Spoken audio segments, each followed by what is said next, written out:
Existe un pueblo que respira, corre y trabaja con normalidad donde cualquier otro humano se desmaya. Los andinos viven a más de 4.000 metros, con la mitad del oxígeno que respiras ahora mismo. Un maratonista de élite, sin aclimatación, puede colapsar en minutos en la Rinconada, a 5.100 metros. Un niño de esa misma ciudad juega fútbol sin el menor esfuerzo. Sin adaptación, el cerebro se hincha, los pulmones se llenan de líquido y se puede morir en horas. Pero el cuerpo andino no resuelve esa falta de oxígeno, como cualquier otro pueblo de altura. Y la solución que encontró tiene un precio que casi nadie te ha explicado. Lo que vas a escuchar en los próximos minutos no te lo contaron en la escuela, ni en ningún documental sobre los Andes. Y si de verdad quieres entender cómo es posible que un pueblo entero viva donde el resto del planeta se ahoga, necesitas quedarte hasta el final, porque la parte más importante de esta historia, la que explica el verdadero precio de esa ventaja, todavía no te la he contado. Y esto no es una curiosidad de laboratorio, ni algo que pasó hace siglos y ya está resuelto. Son millones de personas viviendo así hoy mismo, en pleno siglo XXI, con una explicación científica que solo se terminó de confirmar en los últimos años. La respuesta está en la sangre. Los habitantes del altiplano andino tienen una concentración de hemoglobina más alta que casi cualquier otra población humana en la Tierra. Más alta incluso que la de otros pueblos que también viven en las montañas, como los tibetanos, a la misma altitud exacta. Más hemoglobina significa más glóbulos rojos, y más glóbulos rojos significa más oxígeno transportado por cada litro de sangre, aun cuando el aire aporta la mitad de lo normal que respiras tú ahora mismo. Esa característica no es aclimatación temporal ni algo que se entrena en un gimnasio. Es herencia genética, fijada por selección natural durante miles de años. Los genes señalados son EGLN1 y EPAS1, parte de una vía biológica llamada HIF, el interruptor molecular que le indica al cuerpo cuándo fabricar más glóbulos rojos en respuesta a la falta de oxígeno. En una persona de tierras bajas, ese interruptor se activa poco, y de forma temporal, solo mientras dura la exposición a la altura. En un cuerpo andino, quedó ajustado de fábrica, por generaciones, para mantenerse encendido de manera permanente. En términos simples, así funciona ese interruptor. Existe una proteína llamada HIF1, que actúa como el sensor de oxígeno de cada célula del cuerpo. Cuando hay oxígeno de sobra, una enzima producida por el gen EGLN1 marca esa proteína para que sea destruida casi de inmediato, y no pasa nada.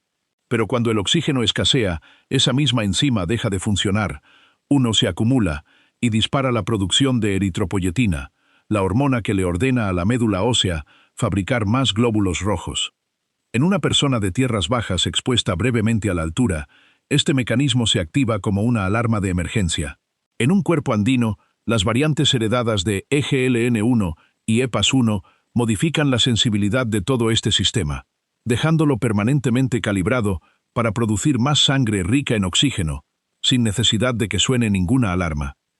Un estudio en comunidades quechua y aymara de Bolivia encontró variantes específicas de EGLN1 asociadas directamente con hemoglobina elevada en esas poblaciones.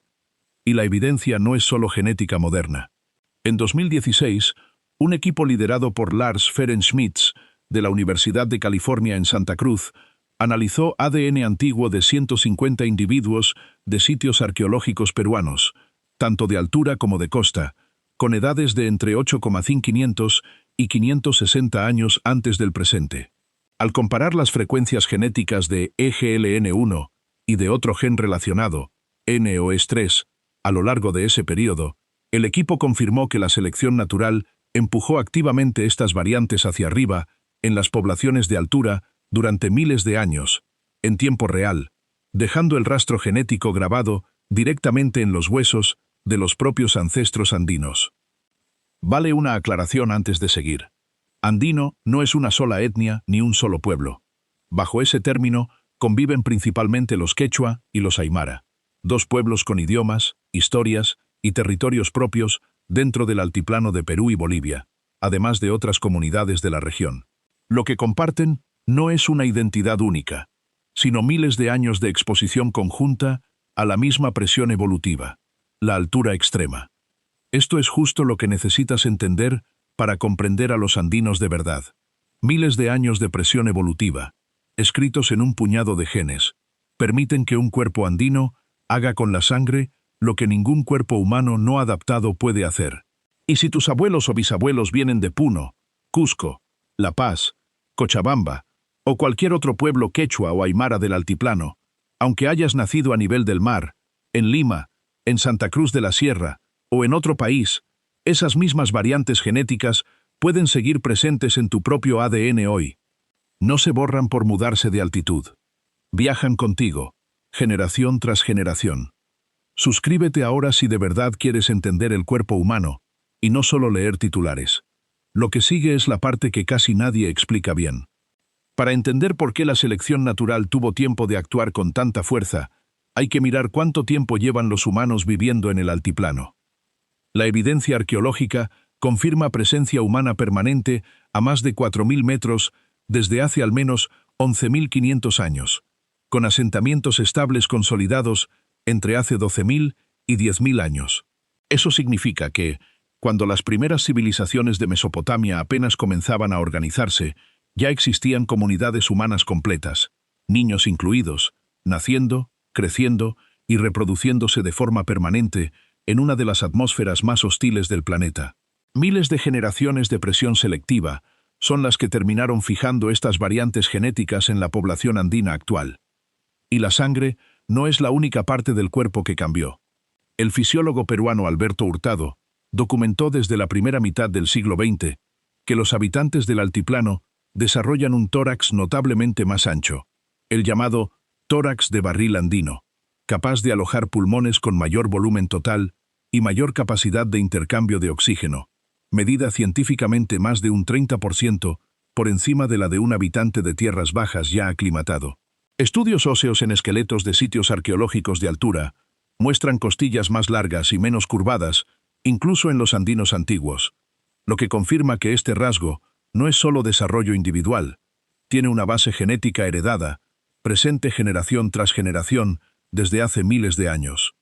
Investigaciones más recientes, además, identificaron otros genes candidatos bajo selección en poblaciones andinas, como DUOX2, ligados a vías biológicas distintas a la de la hemoglobina, la formación de nuevos vasos sanguíneos, la adaptación del músculo esquelético y hasta la función inmune. La lista de genes involucrados en esta historia sigue creciendo cada pocos años. La escala de lo que ese cuerpo adaptado permitió construir es difícil de exagerar. Hoy, La Paz, la sede de gobierno de Bolivia, es oficialmente la capital más alta del mundo, según el Guinness World Records, a unos 3,640 metros de altitud, con ministerios completos funcionando con normalidad, donde cualquier visitante sin aclimatar necesita, literalmente, días para adaptarse. Pero esto no es nuevo. Hacia el año 1600, la ciudad minera de Potosí, en el actual territorio boliviano, a 4,067 metros de altitud, tenía alrededor de 160.000 habitantes, convirtiéndola en una de las ciudades más pobladas de todo el mundo en ese momento, a la par de Londres o París. Los caballos y las mulas que llevaban los españoles morían a esa altitud. Las llamas, adaptadas junto a los propios andinos durante miles de años de convivencia, sobrevivían sin problema. Y decenas de miles de trabajadores indígenas, obligados bajo el sistema colonial de la Mita, sostenían con su propio cuerpo la extracción de plata más grande de la historia colonial, en un entorno donde el propio ganado europeo, por más resistente que fuera a nivel del mar, no lograba adaptarse en absoluto. Ese mismo cuerpo adaptado no se quedó encerrado en los libros de historia. Salió a la luz pública, con testigos internacionales, en un escenario que nadie esperaba: el fútbol profesional moderno. En 2007, la FIFA prohibió disputar partidos internacionales por encima de los 2.500 metros de altitud, después de que la selección brasileña se quejara formalmente por los efectos de jugar en La Paz, Bolivia, a 3.600 metros. El entonces presidente boliviano, Evo Morales, calificó la medida como una forma de apartheid futbolístico contra las naciones de altura y organizó una campaña internacional para revertirla. Diego Maradona viajó a La Paz y jugó un partido de exhibición en el mismo estadio Hernando Siles para demostrar que el fútbol de alto nivel Sí era posible ahí. 13 meses después, la FIFA levantó la prohibición. El cuerpo boliviano y peruano no necesitaba oxígeno embotellado para jugar al nivel de cualquier selección del mundo. En su propia casa. Su genética llevaba haciendo ese trabajo silenciosamente durante miles de años, mucho antes de que existiera el fútbol. No todo el mundo aguanta la historia real, la que no sale en los libros de texto. Si tú sí, suscríbete ahora mismo, porque lo que viene es todavía mejor. Y aquí llega algo que necesitas escuchar para no quedarte con una idea incompleta de los andinos. Uno asumiría que fabricar más glóbulos rojos es la única respuesta lógica que existe frente a la falta de oxígeno. Los tibetanos demuestran que no lo es. A la misma altitud exacta que los andinos, los tibetanos tienen niveles de hemoglobina casi idénticos a los de una persona que vive al nivel del mar. En lugar de espesar la sangre, su cuerpo aprendió a respirar más rápido y a usar el oxígeno disponible de forma más eficiente, sin necesidad de producir más glóbulos rojos. Es un camino evolutivo completamente distinto para llegar al mismo resultado: sobrevivir donde casi nadie más puede. La causa genética de esa diferencia es una de las historias más extrañas de la evolución humana reciente. Los tibetanos portan una variante del gen EPAS1 casi idéntica a la que tenía el denisovano, una especie humana extinta emparentada con los neandertales. Sus ancestros se cruzaron con esa especie hace decenas de miles de años y heredaron un fragmento de ADN que generaciones después resultó decisivo para sobrevivir en el techo del mundo. Es la primera vez que la ciencia demostró, con evidencia genómica directa, que una variante de otra especie humana ayudó a los humanos modernos a adaptarse a su entorno. En los tibetanos, ese EPAS1 le baja el volumen a la señal que ordena fabricar más glóbulos rojos. En los andinos, esa misma señal biológica se quedó al máximo. Y esa selección natural no es solo cosa del pasado remoto. La antropóloga Cynthia Biol, de Case Western Reserve University, estudió a 417 mujeres tibetanas de entre 46 y 86 años, residentes entre 3.600 y 4.200 metros de altitud en el Alto Mustang, Nepal. El hallazgo, publicado en la revista PNAS, fue directo. Las mujeres con más hijos nacidos vivos eran, sistemáticamente, las que tenían mayor saturación de oxígeno en sangre, a pesar de tener niveles de hemoglobina más bajos. Es decir, la selección natural está actuando sobre esta característica ahora mismo, en tiempo real, dentro de generaciones vivas todavía hoy. Entre los andinos, curiosamente, esa misma saturación de oxígeno no mostró ese patrón hereditario tan marcado en los estudios disponibles, mientras que en los tibetanos se ha identificado como un rasgo controlado por un gen dominante identificable. Es otra prueba más de que ambos pueblos no solo llegaron a resultados distintos, llegaron por rutas genéticas fundamentalmente distintas. Dos pueblos, el mismo problema, dos soluciones genéticas casi opuestas. Y todavía falta una pieza más del rompecabezas para entender esto completo. Los etíopes de las tierras altas, entre ellos los pueblos Amhara y Oromo, también mantienen niveles de hemoglobina similares a los de un habitante de tierras bajas, con una saturación arterial de oxígeno incluso ligeramente superior a la de los tibetanos, pero no comparten las mismas variantes de EPAS1 ni de EGLN1 que ellos. Los genes candidatos identificados en Etiopía son otros por completo, como NOS3, vinculado a una mayor producción de óxido nítrico, que ayudaría a mejorar la entrega de oxígeno sin necesidad de fabricar más glóbulos rojos, o DEC2, relacionado con el ritmo circadiano y el sueño en altura. Los propios Amhara y Oromo, pese a compartir hoy el mismo territorio de altura en Etiopía, tienen historias de asentamiento muy distintas entre sí, lo que añade otra capa de complejidad a un mecanismo que, hasta hoy, sigue siendo el menos comprendido de los tres casos conocidos por la ciencia. Ni siquiera comparten la misma historia evolutiva de los otros dos pueblos. Mientras que los tibetanos heredaron su ventaja de un cruce con otra especie humana extinta, los etíopes desarrollaron su propia solución de forma completamente independiente, sin ese atajo genético. La evolución no copió una fórmula ganadora entre estas tres poblaciones de altura. La reinventó 3 veces, en 3 continentes distintos, sin que ninguna copiara a la otra. Y si crees que ya conoces el final de esta historia, todavía no. Falta la parte que casi ningún video sobre este tema se atreve a contar completa. Ese contraste deja una pregunta abierta que casi nadie se hace. Si hay 3 soluciones distintas, y las 3 funcionan, ¿alguna de ellas tiene un precio que las otras no pagan? Sí lo tiene. Y es precisamente la solución andina. Esto es, probablemente, lo más importante que vas a escuchar en todo este video, y lo que de verdad necesitas entender sobre los andinos. Fabricar glóbulos rojos sin límite tiene un costo biológico real. Cuando la producción se dispara más allá de lo necesario, la sangre se vuelve más espesa y viscosa de lo que el sistema circulatorio puede manejar con seguridad. Ese cuadro se llama eritrocitosis excesiva, y cuando viene acompañado de dolores de cabeza, fatiga extrema, somnolencia y cambios de ánimo, se conoce clínicamente como mal de montaña crónico o enfermedad de Monge, nombrada así por el médico peruano Carlos Monge, quien la describió por primera vez en 1928 tras estudiar a pacientes del propio altiplano peruano. Se diagnostica cuando la hemoglobina supera los 21 gramos por decilitro en hombres o los 19 en mujeres. En los casos más extremos documentados, el hematocrito, es decir, el porcentaje de la sangre ocupado por glóbulos rojos, puede llegar hasta el 90% a 450 metros de altura. Una sangre así de espesa incrementa directamente el riesgo de derrames cerebrales e infartos, incluso en personas jóvenes y por lo demás sanas. Y este síndrome es común específicamente en poblaciones andinas. Aparece solo de forma ocasional en tibetanos. Y está prácticamente ausente en los etíopes de altura. La misma comparación que explica por qué los andinos respiran donde otros se ahogan, es la que revela por qué son, de los 3 pueblos de altura del planeta, los únicos con un riesgo médico documentado, ligado directamente a su propia adaptación genética. La misma variante que le permite a un niño de la Rinconada jugar fútbol sin esfuerzo a 5.100 metros, es, en un subconjunto de esa misma población, la causa directa de una enfermedad grave, tratable pero real. No es una adaptación perfecta, ni un superpoder sin condiciones.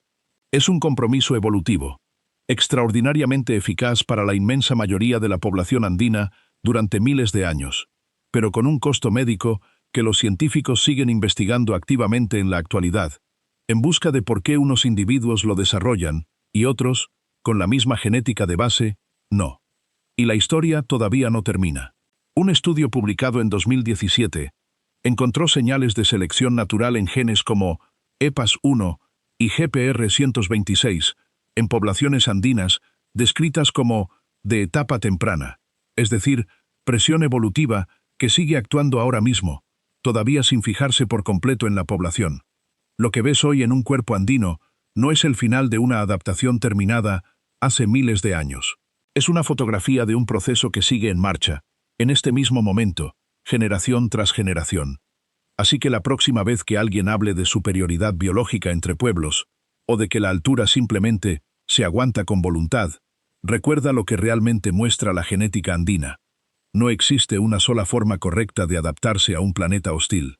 Los andinos resolvieron la falta de oxígeno fabricando más sangre y ensanchando su propio tórax, un cambio con miles de años de profundidad y un costo médico real todavía activo hoy. Los tibetanos, regulando esa misma señal genética gracias a un fragmento de ADN heredado de una especie humana que ya no existe. Los etíopes, con un mecanismo que la ciencia todavía no termina de descifrar por completo.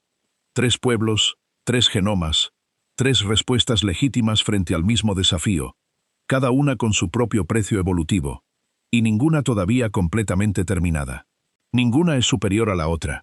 Son, simplemente, 3 experimentos naturales distintos, corriendo en paralelo desde hace miles de años, con miles de millones de personas vivas, hoy como resultado directo.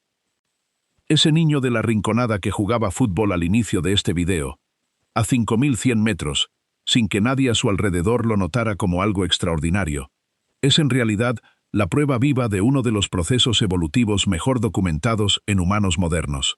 No hizo nada para ganarlo. Lo heredó, junto con miles de años de historia escrita en su propia sangre, incluyendo el precio que casi nadie le ha explicado nunca.